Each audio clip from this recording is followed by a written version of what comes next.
Hey guys, Rip the Rage here. Hope you're having a fantastic day and welcome back to the Blind Griffin. Where did we leave off? We left off at some part. Where did we leave off? That was right. They were, Alexi and Mulan were back in the lab and she was working on some kind of assignment. And in the last episode, I think we had some sort of revelation, or not really revelation, but something happened. There's like a secret about Marie and Giovanni. Yeah, there's Marie and Giovanni. For some reason, they don't want to talk about like their magic and stuff. I don't know. But yeah, that happened last time. But let's continue. So working on another assignment. Okay. From time to time, I look up to see what he and Giovanni are doing, but their stuff is kind of beyond me. Okay, so Giovanni and Alexi are working in the lab, and somebody just broke some shit. While I'm reading, the sound of breaking glass grabs my attention. Okay. Uh-oh. And, we also learned that Alexi is in fact Russian, not Italian, like I was making him, so you gotta put on a Russian accent for him. What is Russian? Let's see. Let me think here. What's good Russian? Stop fooling around. Excuse me. Whoa. I think back to over a week ago when I made the glass jar explode. Alexi hadn't yelled at me then. I don't think he was even angry, just exacerbated. But whenever Giovanni's involved, he gets sore fast. Sore? Sore. Adjective. Angry. Upset. You can be sore about being sore. Salty. Looks like Giovanni just dropped a beaker. Is that really something to yell about? Sorry, Alex, I slipped. He's like, hey, you slipped. It was an honest mistake. I'll pay for another beaker. Money is not the issue here. With your skill level, you should be innovating. You should be making a real difference in the world of magic. But instead, you spend most of your time playing the saxophone and making a racket. When you are in the lab, you aren't even focused.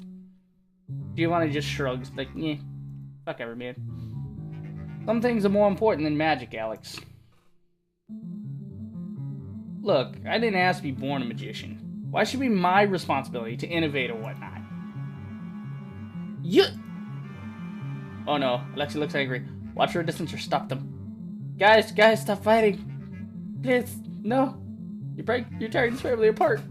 I get up from my seat and rush over, putting myself between them. Motherfuckers, listen. Okay? Listen. Alright, that's enough. Alexi freezes when he sees me. Then the anger drains her face. He's like, oh, damn, okay. I am sorry. It is difficult for you to focus when I am rampaging, so isn't it? Yeah, you feel bad, don't you? Not that. You're getting too worked up. I don't like this music for the scene. This music is just fucking weird. Oh, good. It's gone. Some weird-ass music. Yeah, enough of this. I need some air. Wait. And exit stage left. Gone. Just gone. Before Alexi can say another word, though, Giovanni walked out of the lab. Well, shit. Alexi's stunned for a few seconds, but then he takes a deep breath.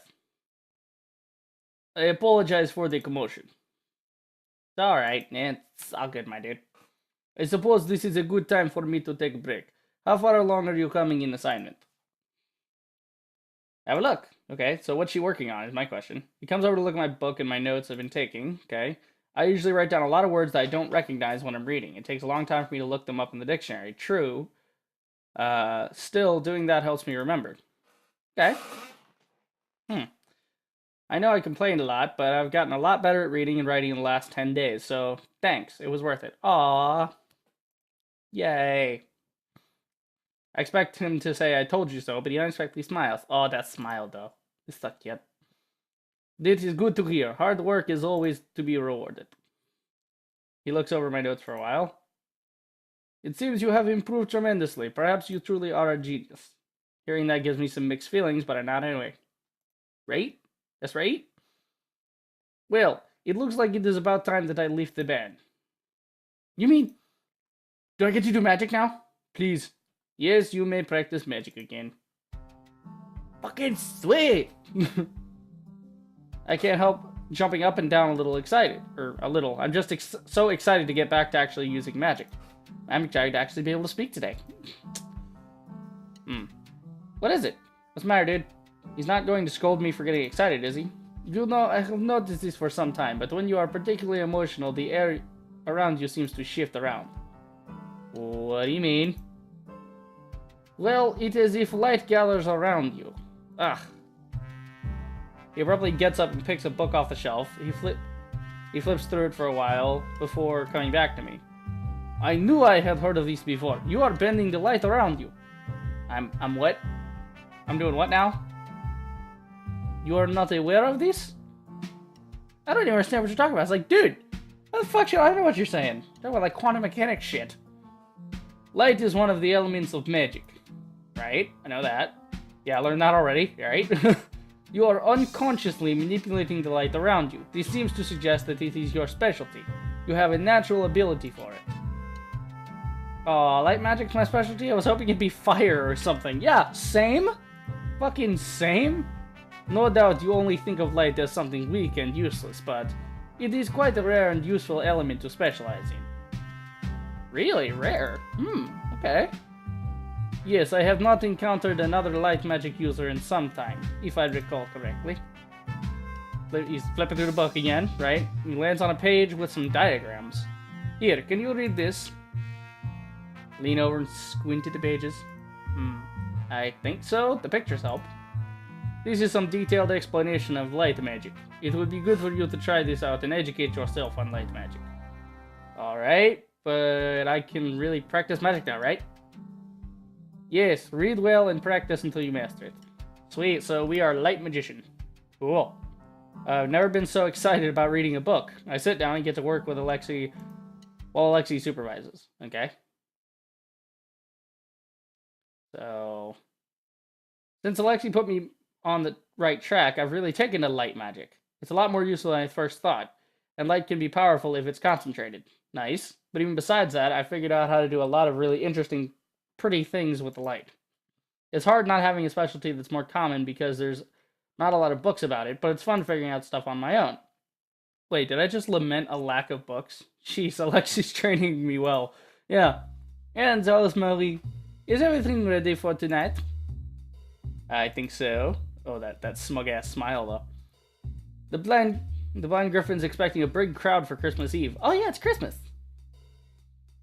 A lot of people are supposed to be coming tonight. It would seem that our methods for attracting new customers have worked. Getting people to come isn't the problem, it's getting them to come back. And often, right? You have a point. I'm sure it will be fun. We've all got to think positive. Thinking positive will not take you out of the red financially, Marie.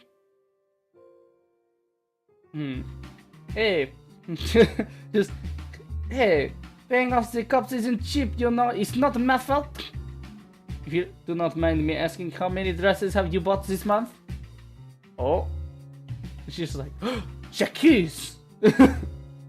Marie sounds like a fish that's just been pulled out of water. Yeah.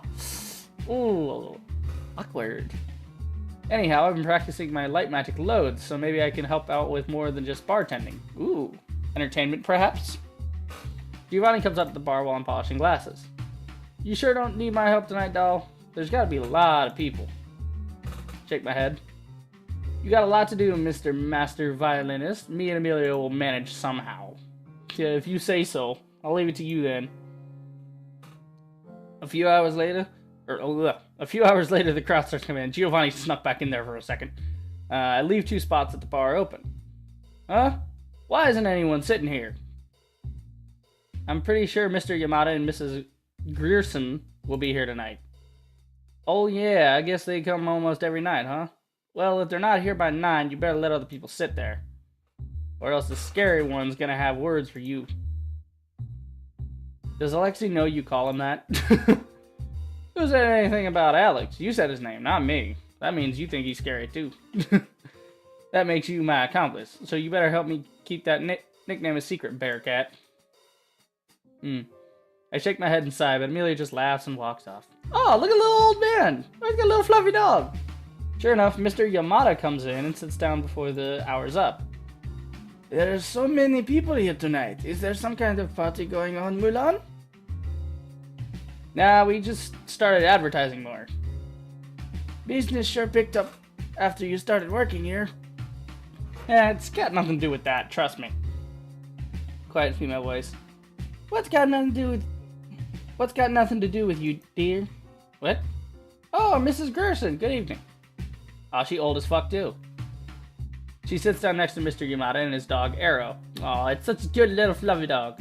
I'm not a dog person, but cute little fluffy dog is cute, you know? The two, well, three of them are the Blind Griffin's only regulars. I don't know why they wandered, or I don't know how they wandered into a place like this. They ain't magicians or anything. But Marie told me they'd be coming here for years. Anyhow, they're the only company I get most nights, so I try to be extra nice to them. Okay. We were just talking about how busy the place is tonight, old bat. Oh, what an interesting conversation topic, old hound. You two sure get along well. You even got special nicknames. Aww. Cute. They're like an old married couple. Literally. Yeah. I'm glad to still have a sharp sparring partner in my old age. She pets Arrow's head and fishes a dog treat out of her pocket. Aww. It's cute. Aw, it's so cute and fluffy and tiny, and I want one. Well, kind of want one. I want to see one, but I don't want it to be mine. You know what I mean? Don't spoil my dog. He won't eat dinner if you feed him now. You're being too dramatic, old hound. What do you two have tonight? Whiskey. Man after my own heart. Sherry and gin, please, Mulan. Coming right up. I keep changing the voices. It's hard to do old people voices. After I take care of Mr. Yamada and Mrs. Grierson, I work on mixing drinks for the other customers. Giovanni and Vivi are on stage getting warmed up. Hey, I didn't hear that they... Oh. This just got real. What? I didn't hear they'd be having a Negro singer. I look up from the counter. Oh, shit's about to get real. Is it even legal for her to perform? Sitting in a speakeasy, you know? You had a point. What if she starts singing some weird voodoo stuff?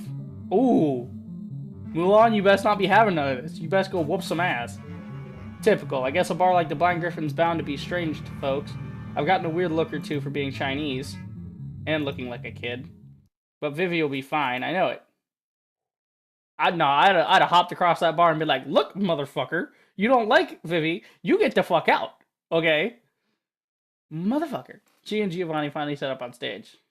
Now, I know a lot of you folks have heard about our amazing songstress Vivian and master musician Giovanni, but I suppose this isn't much of a jazz band, so we've brought in some volunteers, too.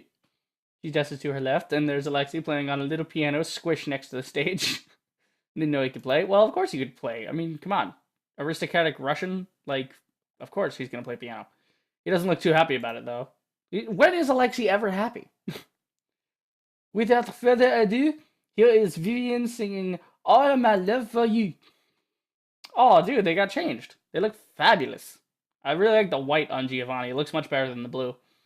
Giovanni starts with a slow violin solo that turns into a peppy fiddle tune. Is there no actual music for this? That's kind of disappointing.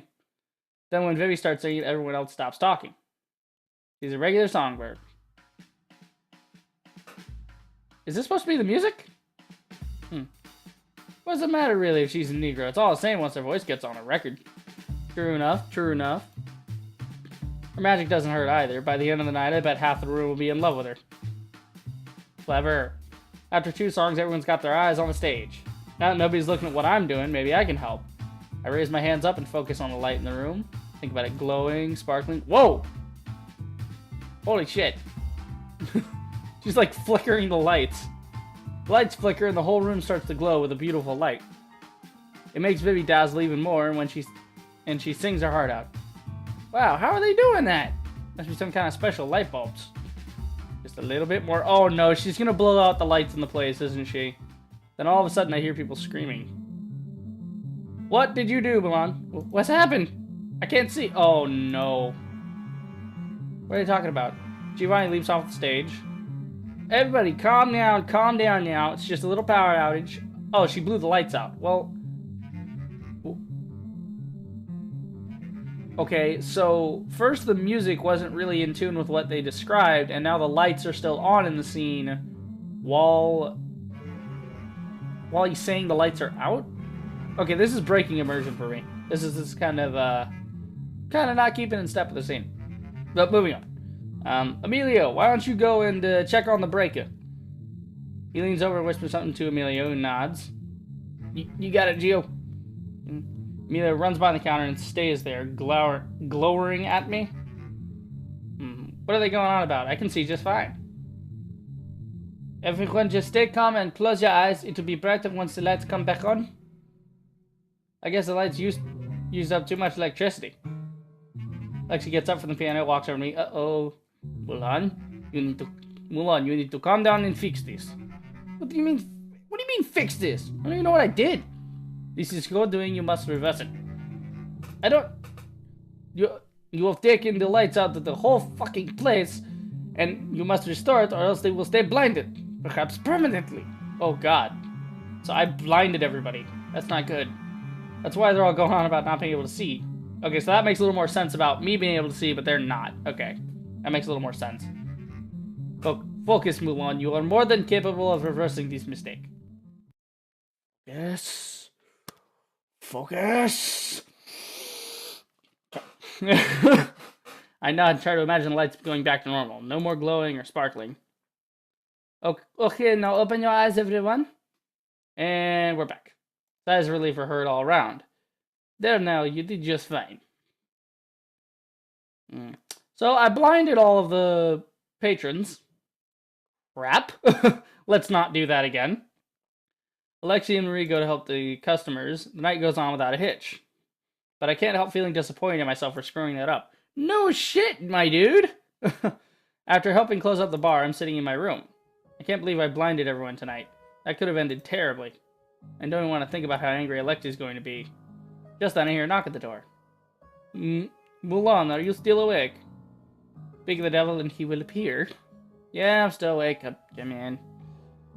Are you reflecting on what happened? I'm mortified. Didn't mean for that to happen.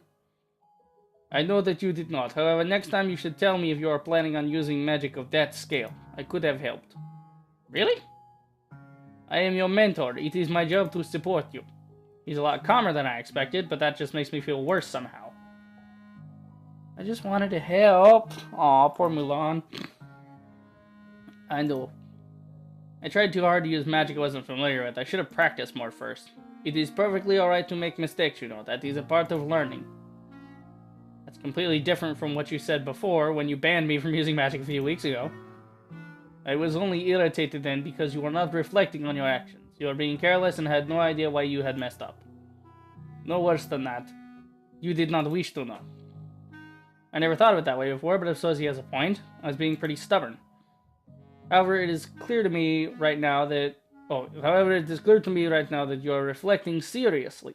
You understand what you did wrong, and you will try not to make the same mistake again. Or am I wrong? No, I'm reflecting. Oh, I'm reflecting. Lots of reflecting. I'm a fucking mirror over here. I'm reflecting so much. Still, is there ever a point when you become a master and just perfectly control your magic? Do you still make mistakes? I do. Everyone does. It seems unlike you to make mistakes. On the contrary, I do not have the genius or raw talent that people such as Giovanni possess, so I have to rely on practice. I have to rely on experience that comes from making 1,000 mistakes. Huh. You're being downright poetic. Am I? Yep, but thanks. I feel better after talking to you about it. Aww. I am glad, but next time let me know what you are planning. I am your mentor. I will not deny your requests or ideas without good reason. But you will deny them? Sometimes, perhaps. It depends on the situation. Aw. Get some sleep. It has been a long day. Yeah, I think I will. Night, Lexi. Good night, Mulan. Aw. His room. I feel better. Do you guys feel better? I feel better. My heart feeling much lighter. I change into more comfortable clothes and fall asleep. And that's where we're going to leave it on Christmas. So when we come back, we'll be doing Christmas. Let me go ahead and save. And then let me go to my settings. I'm going to save again and again and again. Just to check my stuff. I always like to do a double save when I save things, just to make sure. But back to the title now. Alright. Ooh, my arm. I've been sitting in that position for a while. I recorded Shadow Warrior in this back-to-back, so my arm's kind of been sitting in this one little position. Anyway, yeah, so that was a pretty interesting one. So Mulan kind of almost blinded everybody. Well, actually didn't kind of. She actually legit blinded people with her magic. But yeah, pretty good. It's kind of, like, this episode had some weird music in it. Like, the music when Giovanni and Alexi were talking, I guess it was supposed to be tense, but it came off, like, less tense and more obnoxious. It just didn't sound right. And the music, like, they were describing the upbeat fiddle and all that when Giovanni and Vivi were playing, but I don't know. I don't know if that music was supposed to go with that, because it didn't sound like what they described, but I don't know. Anyway, that is it for this episode. I hope you guys enjoyed. If you did, then do the usual. Like, subscribe, check out my streams. I will see you guys in the next video. Reap the Rager, signing off.